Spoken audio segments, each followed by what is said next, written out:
Hi friends, ఈరోజు మన కిచెన్లో ముడి శనగల్ని ఈజీగా ఎలా ఉడికించుకోవాలో చూపిస్తాను రండి.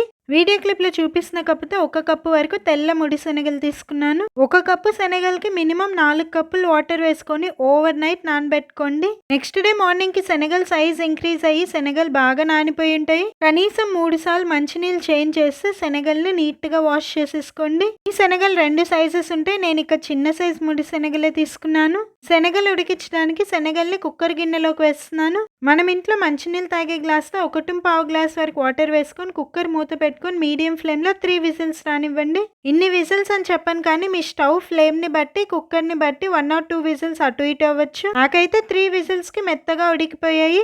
శనగలకు సరిపడి సాల్ట్ వేసేసి శనగల సాల్ట్ ని మొత్తం పీల్ చేసుకున్నాక ఎక్సెస్ వాటర్ ని స్ట్రెయిన్ చేసి హెల్తీ స్నాక్ ని ఎంజాయ్ చేయండి. మేము శనగలు ఇలా ప్లెయిన్ గా తినలేమన్న వాళ్ళు ముడి శనగల తాలింపైన ట్రై చేయండి. వీడియో నచ్చితే ప్లీజ్ ఒక లైక్ చేసి మన ఛానల్ సబ్స్క్రైబ్ చేయండి.